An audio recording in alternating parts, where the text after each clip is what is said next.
Lagi ka bang nagkakaroon ng copyright match sa iyong mga videong ina-upload? Paano ba at saan ba tayo pwedeng kumuha ng music para gamitin natin sa ating video na safe at walang copyright? Ito po ay isang katanungan ni Sir Arcadio Andan. Guys, kung hindi ka pa po naka-follow kay Sir, please pa-support naman po ng kapwa natin, content creator. Okay? Ito po yung tanong niya, guys. Ma'am, tanong lang po, dahil minsan pag nag-a-upload ako ng video sa Reels, lagi na lang nag-unable to monetize, not much music. Ano po ang magandang gawin? At paano po at saan pwede akong kumuha ng original music? So guys, kapag tayo po kasi ay monetize na, ito po talaga ang lumalabas, unable to monetize ang ating video. Kapag tayo ay monetize, kapag gumamit tayo ng music na pagmamay-ari ng iba kasi may nagki-claim. So hindi tayo babayaran, yung video natin ay hindi babayaran ni Facebook.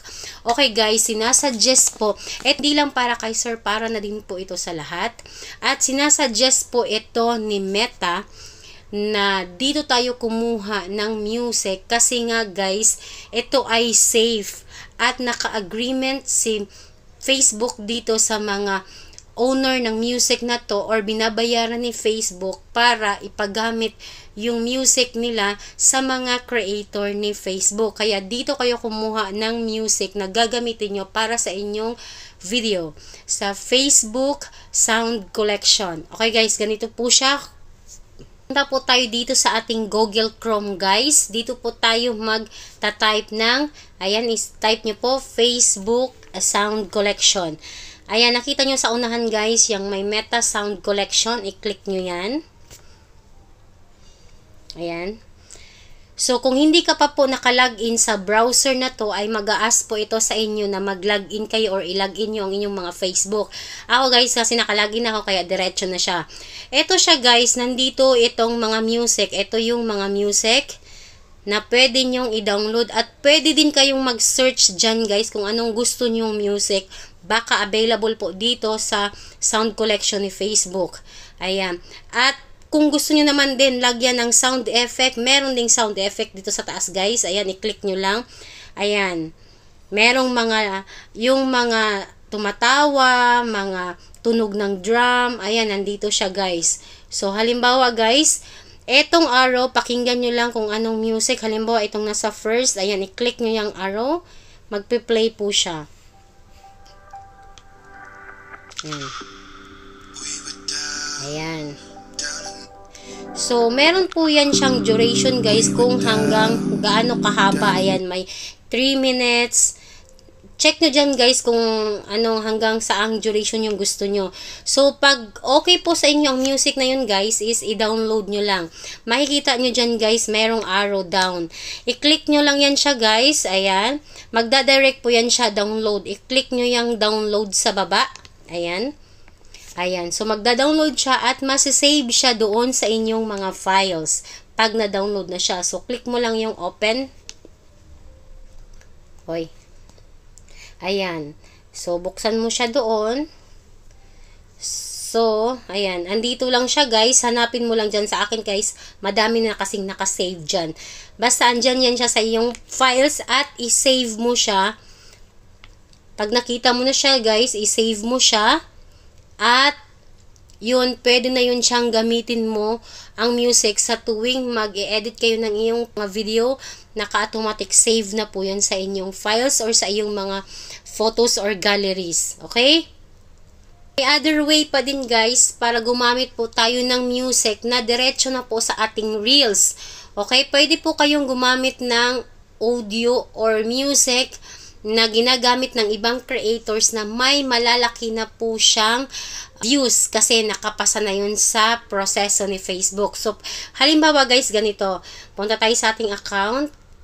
Punta tayo sa Reels. Kasi sa Reels lang tayo pwedeng mag-use audio at maggawa ng remix. Mamili tayo dito guys. Halimbawa, eto. Eto na music guys. Ayan. Nakikita nyo sa baba, yung merong use audio from Ayan, yung may logo ng music, i-click nyo yan siya guys, para dun sa mga baguhan. Nakikita nyo sa baba, merong nakalagay na use audio. I-click nyo yung use audio. Ayan, magdadirect na po kayo sa inyong, meron na po yan siyang audio, so isi-set nyo na lang siya guys, kasi mag-a-automatic na po yan siya. Okay?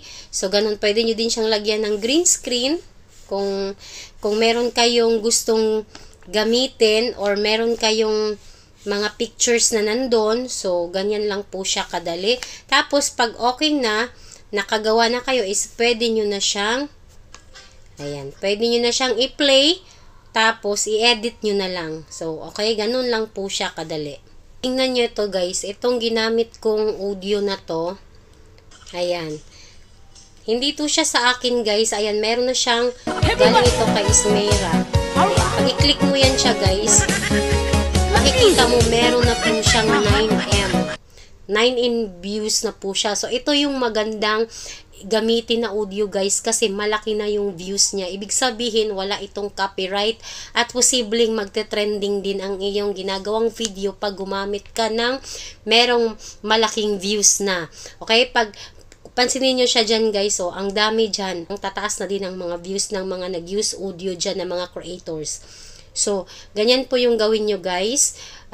Mas madali po at hindi na kayo nag-i-edit, use audio nyo lang. So, ganun pa rin ha. I-click nyo lang po yung use audio at mag-i-start na po kayo mag-record ng sarili nyo pong video. Okay?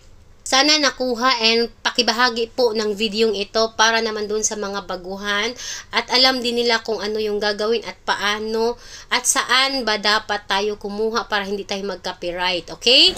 At kung may mga tanong kayo, huwag kayong mahiyang mag-comment down sa baba para mabasa ko at matulungan ko din kayo. Sana nakatulong itong videong ito and please follow for more tips. Thank you so much.